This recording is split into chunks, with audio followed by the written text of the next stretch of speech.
After about 16 hours of work, I got the damn mirror beams on. So there's amber and white in there.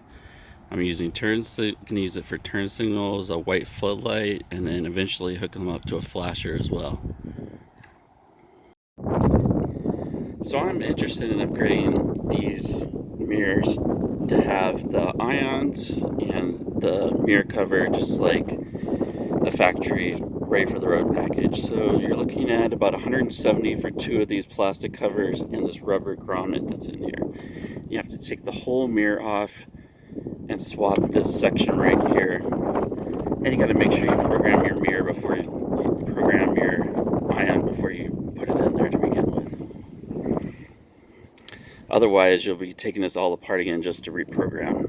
Well, I guess if you run the wires, you can reprogram it on the other side. But so little rubber pieces are 10 bucks. These things are about 68 bucks plus tax. And it looks way better than the add-on ones that just go over the top of this. It looks like garbage, I think, the ones that fit on the top. Well, this one, the OEM, looks so much better. So your ion choices are, you can pick single color, double, triple. For me, I picked amber and white, and so I can turn on the white as a front light, or I'm going to try to set them up as turn signals. You have to take off your entire door panel to get into this thing, to get the mirror off, to do all these changes though. So you get your ion all in there and make sure it's facing the right way with the dot going down. And then you'll put this whole thing on top of your mirror. And you can see that where you're gonna have to run your tool to take the cover off, the old cover off the mirror. So that will be starting here and working your way very gently to get this whole cover off right here. And then you can swap on this one at the very end. And you'll also have to extend your wires and run them down through the mirror and the door and so on. So to get the mirrors off, you have to pull off the whole door panel. And there's separate videos on how to do that, but basically there's a couple of bolts in here, a couple bolts in there, and then 2 7s at the bottom. It's 10, 10, 10, and then 2 7s at the bottom, and then you just pull it around the edge and lift it off of this very fragile plastic piece. So as I get this thing undone, I see that whoever had it out the mirror off another time didn't even replace the bolt that goes with it. So once you get all this off, you can now pull your mirror off and start to add your mirror covers. So here's the other bolt you have to remember to get, and it wasn't obvious to me, but now it's obvious. This is also a 10 as far as I know. Then you got to be ready to catch your mirror just in case it falls. So unbeknownst to me, the police Interceptor utilities are pre-wired for mirror beams, and here are the wires. It's just the regular mirror connector, and this purple, orange, gray, orange, gray, and black are the cables you need to connect to for your mirror beams. And then they come out way on the passenger side somewhere. I haven't found where that is, but that alleviates the need to run your cables all through the door like I tried to do here. But so that's another option if you just want them to be synced to the whole system.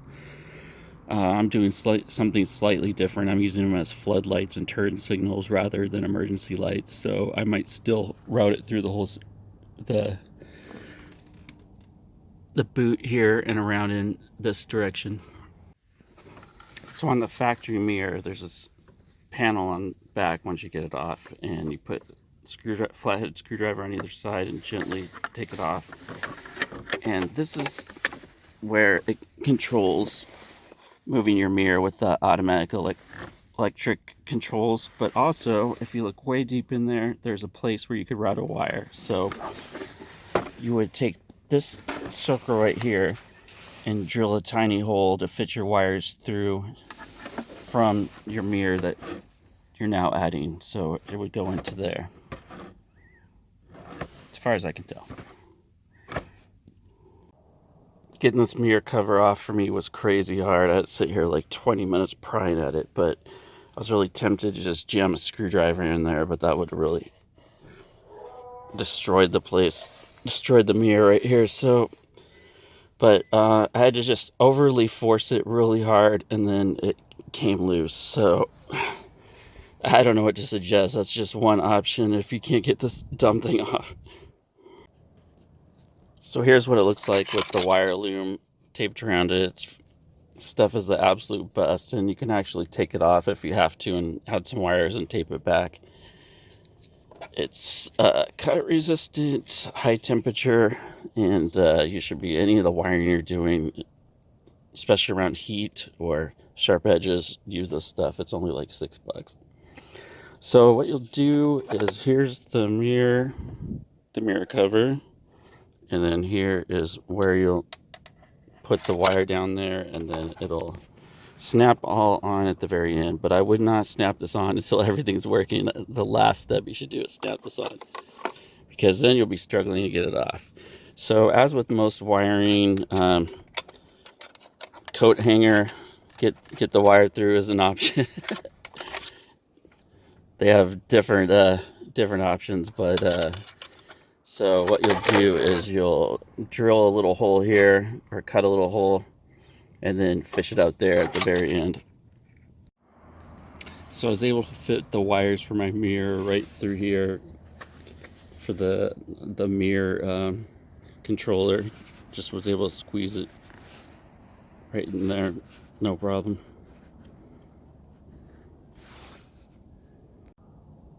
So here's what it looks like without the mirror,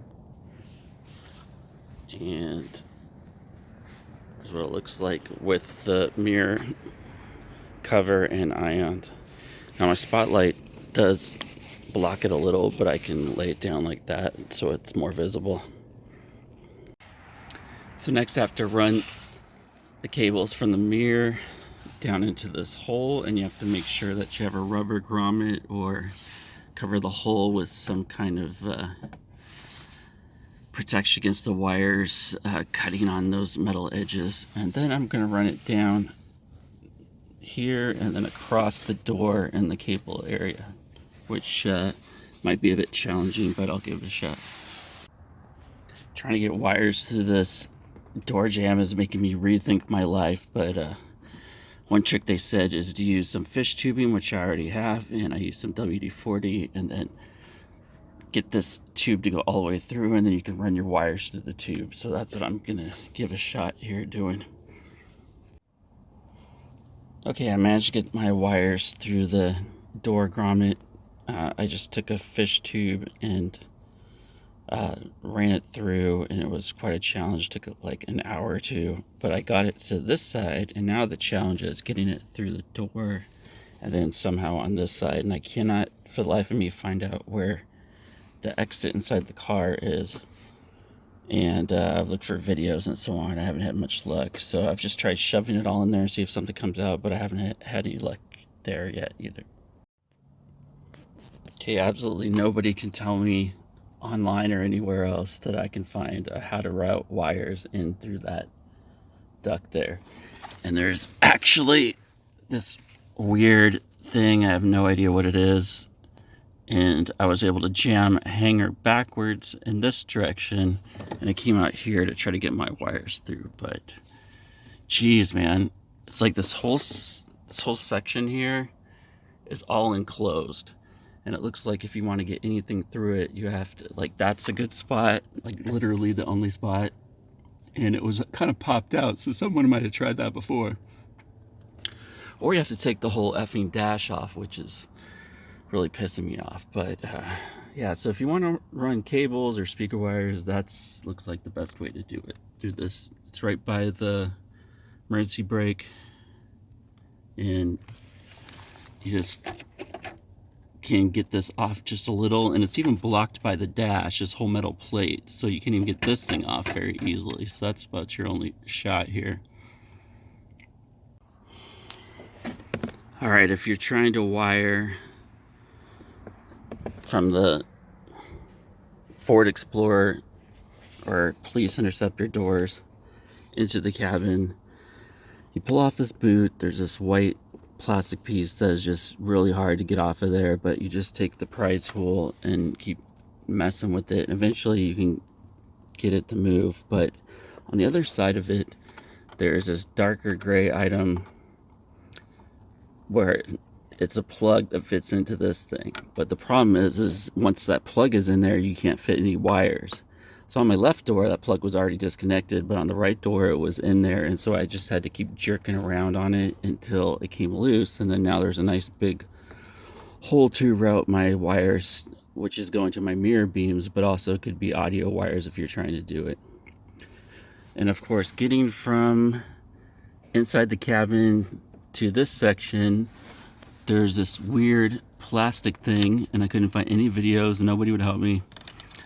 And it's got a nice seal to it, but if you can wedge it out a little, just enough to get a wire in, and I've got some nice scratch resistant, heat resistant aluminum tape. Just picked the one with the best reviews, and it was only like $8 for a ton of these rolls. And so you can run it through these metal holes and it won't cut it all up, and it'll survive. But the only issue is that nice plug case is now stuck inside your door, and I don't think you're gonna get it out unless you take your whole door off. But whatever, as long as you get it back, get the plastic piece back on, the rubber over it, I think it's fine inside. I mean, maybe it'll rattle around, but this truck rattles anyway. I sure don't like all the rust that is all over this thing. It was in Texas, and like the whole truck is like super rusted, and I have a Subaru and there's no rust on it at all. So I thought it'd been underwater or something, but somebody said that's just how they are. But man, you'd think they can come up with some kind of rust resistant coating or something if it's gonna be that bad. But the entire dash under it is just rusted. It's ridiculous. And it's a fairly new truck. It's only like 5 years old, and it's got that much rust on it. Pretty sad. So anyway, get your wire in through here, and if you weren't wiring speakers, you might want to run some extra wires just in case you ever want to run speakers, so you don't ever have to deal with this boot again. But I wasn't that smart and didn't try that. So there you go. Getting this gasket over this plastic piece is seriously a big pain in the ass. So they're like 30 minutes trying to get it over, but once you do, then you can shove all this thing back in there again. But man, it's not enjoyable to try to route wires through there, but I did a little faster the second time using a fish tube. And I didn't actually send the wires through the fish tube, I just attached them to the end of the fish tube and pulled it through. But you actually could, if you had less wires. I had 5 wires that I was running, run it through the fish tube. So these are the Upfitter wires. I had a little bit of trouble finding them, but they were way under the box, taped to the bottom like they said in the modifier PDF. So there's 6 twisted pairs, and there's in the guide it tells you which go together. And so the benefit of these is you can connect under the dash to these and run things, all kinds of lights, whatever you want to run out here in the front without going through the firewall. So you can add all kinds of different lights off of these without, and it even has the gauge rating, and you just have to make sure that you add some fuses to them if you're doing something with them. But it's so much easier than trying to run it through the firewall or drilling a hole or all the other things people are doing.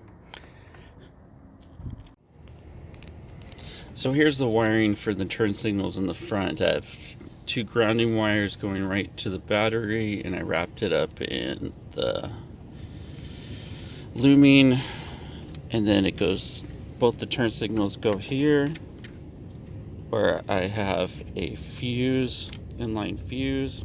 Oops, I just pulled that off.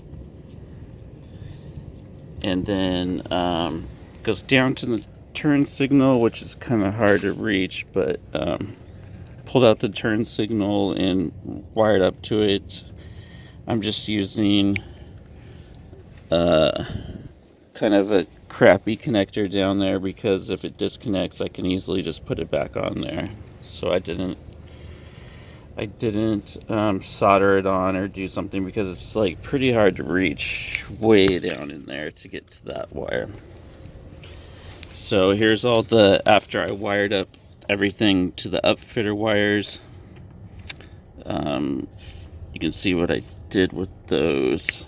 And then I ran a cable under here, and as you can see you have to tape it up. It gets really hot in here, so I had to cover the wire with some heat resistant tape, loom. It goes down to the other turn signal, but that means you don't have to go through the firewall there and take your whole dash apart. And it's all with the upfitting wires, and you just got to make sure that they're kind of like tucked away near the fuse box and not especially near the hot parts of the engine. So just kind of jam them back up there when you're done. Alright, here's the final result. It looks simply amazing. You can see turn signal from all kinds of angles here, even on the side pretty well, and it shines a long ways. So I also have a white light embedded in. I haven't hooked it up yet, but I can switch to a bright white light as well. Here's what the emergency flashers look like. They also look pretty amazing. Lights up the whole neighborhood. Anytime you make a turn, you can see the whole neighborhood flashing. It's pretty amazing. Only problem on this one is the light is getting blocked a little by the spotlight, so it's not getting as good as a view as the right one. But the spotlight's pretty awesome, so I'm not gonna take it off. And here's what it looks like with the mirror beams hooked up with the white ion. So it's a dual ion with amber or white, and I just hooked it up to my Syncom, and I can just hit a button that switches from orange to white. Pretty cool for success here.